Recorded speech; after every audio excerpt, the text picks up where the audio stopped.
आपल्या या रेमेडीमुळे फक्त एका आठवड्यामध्येच तुमच्या केसांची गळती कमी होईल आणि केस अगदी लांबसडक, काळेभोर आणि घनदाट होतील. असं जर तुम्हाला कोणी सांगितलं तर तुमचा अजिबात विश्वास बसणार नाही. माझा सुद्धा अगोदर अजिबात विश्वास बसला नव्हता, पण जेव्हा हा उपाय मी रेग्युलर वापरायला सुरुवात केला, तर तेव्हा माझी केस गळती कमी झाली आणि केस देखील वाढायला सुरुवात झाली. तुम्ही सुद्धा मी सांगितलेल्या पद्धतीने ही रेमेडी नक्की ट्राय करून बघा. कारण आपण यामध्ये कुठल्याही प्रकारचा केमिकलचा वापर वगैरे अजिबात केलेला नाहीये आणि त्यासोबतच आपली ही रेमेडी अगदी कमी खर्चामध्ये तयार होते. चला तर मग जास्त वेळ न घालवता आपल्या रेमेडीला आपण सुरुवात करूया. बघा, आपली आजची ही घरगुती रेमेडी बनवण्यासाठी सगळ्यात पहिल्यांदा आपण इथे कोरफडीचा वापर करणार आहे.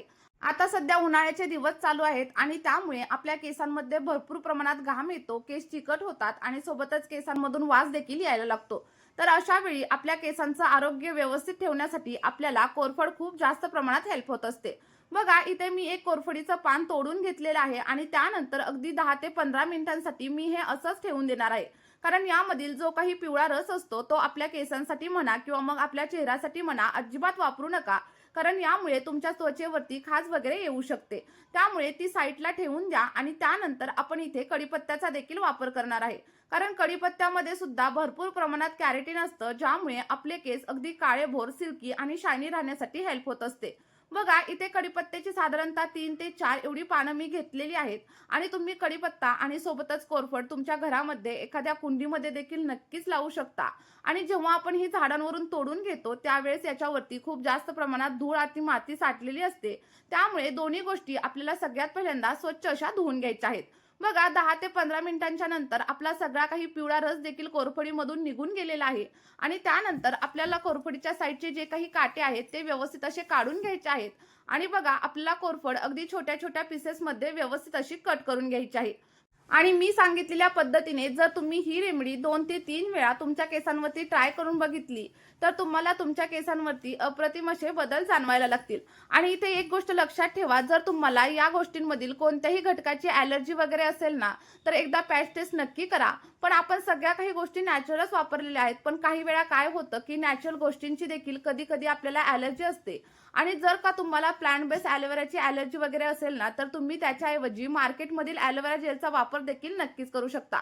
बघा, आपण फक्त 2 गोष्टींचा वापर करूनच आजचं हे हेअर सिरम बनवणार आहोत. आणि त्यानंतर आपल्याला काय करायचं आहे, एक स्वच्छ असा मिक्सरचा जार घ्यायचा आहे आणि यामध्ये आपण कट केलेली कोरफड आणि सोबतच आपला जो काही कढीपत्ता आहे तो ॲड करायचा. कारण यामुळे आपल्या केसांची ग्रोथ होण्यासाठी आणि सोबतच जर का तुम्हाला अकाली केस पांढरे होण्याची समस्या वगैरे असेल ना, तर ती देखील हळूहळू कमी होण्यासाठी हेल्प होणार आहे.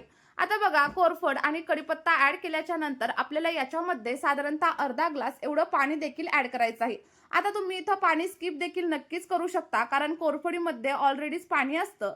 पण मला ही पेस्ट थोडीशी पातळ बनवायची आहे, त्यामुळे मी साधारणतः अर्धा ग्लास एवढं पाणी देखील याच्यामध्ये ॲड केलेलं आहे. आता पाणी ॲड केल्याच्या नंतर आपल्याला सगळं काही मिश्रण अगदी व्यवस्थित असं ग्राइंड करून घ्यायचं आहे. आणि त्यानंतर तुम्ही इथं बघू शकता आपल्या कढीपत्त्याचं आणि सोबतच कोरफडीचं जे काही सिरम म्हणा किंवा जो काही मास्क आहे तो इथं रेडी झालेला आहे. आणि हा मास्क तुम्ही असा देखील तुमच्या केसांवरती नक्कीच अप्लाय करू शकता.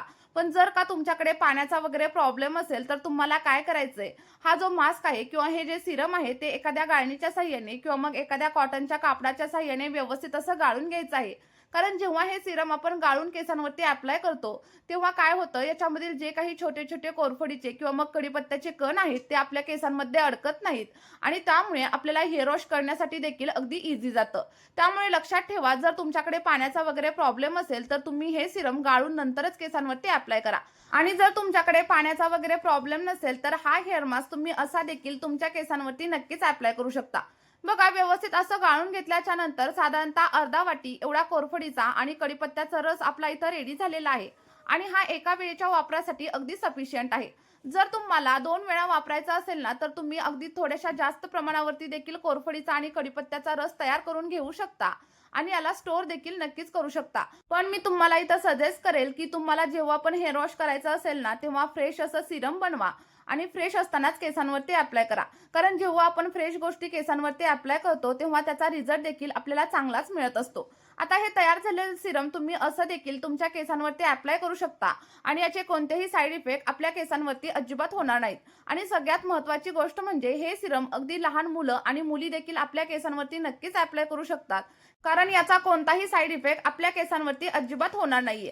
आता याच सिरमला जर तुम्हाला आणखी जास्त पॉवरफुल बनवायचं असेल किंवा मग जर तुम्हाला तुमच्या केसांमध्ये स्प्लिट एंडची समस्या जाणवत असेल, केस खूप जास्त ड्राय असतील, फ्रिजी असतील आणि केस विंचरत असताना खूप जास्त प्रमाणामध्ये गुंता वगैरे होत असेल ना, तर आपल्याला याच सिरममध्ये साधारणतः 1 ते 1.5 चमचा एवढं कोकोनट ऑइल म्हणजेच नारळाचं तेल देखील ॲड करायचं आहे.